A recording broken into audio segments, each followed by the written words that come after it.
Today I want to talk about how Nick Saban is teaching defense this spring, and all that's coming up after the bumper. Don't be cornering me. Hold up. Time. You gotta help me with that corner What's up, kinfolk? It's RJ Young. I am not on a step mill. Consider hitting the like and subscribe button because I upload a video every single day. It's always college football related, sports related. We have a good time. Today, I want to talk about Nick Saban's answer when he was asked about Christian Harris and whether or not he could play the Mike or even the Will, because he was a Will, but can he move over to Mike? How does Nick Saban make those decisions, and what are they actually trying to accomplish with him as a player? And we got a very Nick Saban answer. It was venomous, but also poignant, and really emphasized he wants to teach while being sort of angry about it the whole time. Like, I love Nick Saban for the character that he is and the way that he goes about his job. And you know where you stand, right? He's not going to lie to you, but he's also not going to placate you. And that's all I'm asking for, right? Tell me the truth and give it to me how you live, right? Do not put on airs for me. But they're changing the way that they teach spring, or they're not really changing it. They are doing spring because they didn't get to do spring last year like everybody else, in a very specific way. And I think it's important to point out Ole Miss had their number. Florida had their number. Not so much Notre Dame or Ohio State, but there were certainly some fissures in his defense, even with Patrick Surtain out there as the SEC Defensive Player of the Year at corner, even with Jordan Battle and Daniel Wright and Josh Jobe. And Malachi Moore, I think, is one of the best defensive backs in the country. Certainly him and Eli Ricks are the two best slot corners in the country. But, you know, they're going to lose Christian Barmore. They lose Dylan Moses. They're going to ask some guys that haven't played a lot of football to play some football to get Shane Lee back from a sports hernia after being out last year. And I'm really excited about that dude because he played an entire year of Mike as a true freshman. You want him, right? But what I thought he said that was interesting is about how they are choosing to teach it this go-around. Now, I'm going to put on my spectacles so I can read this without really trying to break eye contact with you. All right.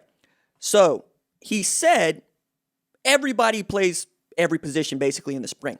We play right and left safety. We play right and left outside backer. We play right and left inside backer. They got to play Mike. They've got to play Will. He went on. We're trying to create diversity in our players, not trying to give you an answer so you can write about who the starter is, all right? And then we'll figure out at the end of spring and when we go into camp, okay, this is the best way for us to play. But if we don't experiment and move guys around, but then the other good thing is next year, when you can get the next best guy in the game because he can play Mike or Will, it's a good thing. This is one of the reasons why we refer to Nick Saban as the GOAT. He knows exactly how he wants to get this done. He knows exactly how he wants this to look. And he is really trying to shore up his defense in every way possible. And he's accounting for injuries, right? I think that is the thing that we really miss when we are talking about who the guys that are starting for that team are going to be. Same thing that we miss when we talk about the NFL draft. Trades happen, right? Some people are willing to trade up a ton to go get a player that they think is going to help them. And that's something that you just can't account for in your NFL draft rankings and who's going to go to whom. And it's also what makes the draft worth watching is the unexpectability and the chance, right?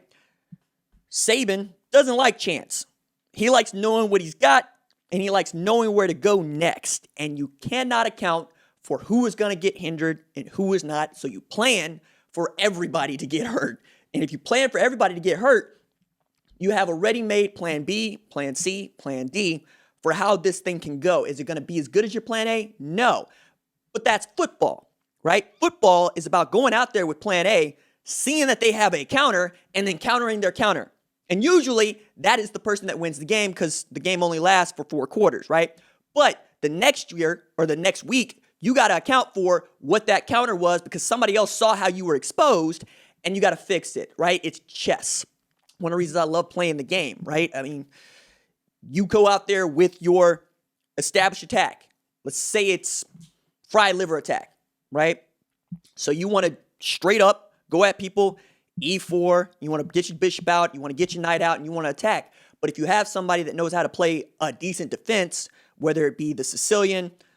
I don't know that the Knights defense is really a decent defense anymore. French is for cowards. Let's say you want to go out there with, I'm not trying to tell y'all what defense I like to run because then y'all will try to go run it and then I might see y'all out in the wild.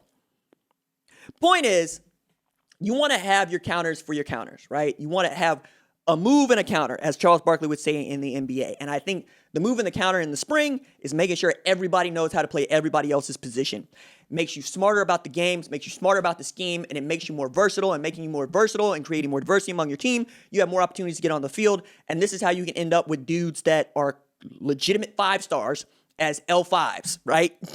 This is how you can end up with a tight end like, my God, Jaleel Billingsley returning kicks, which is bonkers and all sorts of awesome all at the same time.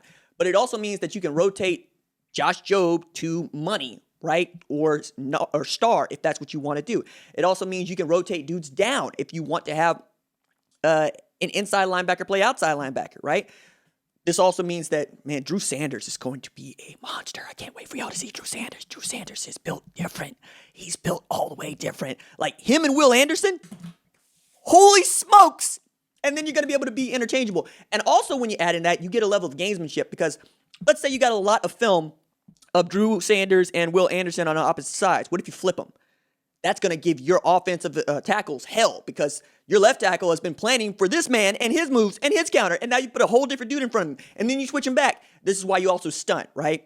You're trying to create confusion among the offense. You're also trying to confuse them by what you are actually trying to do from the snap. And then when you go into your post-snap read and you go make it happen, you go make it work.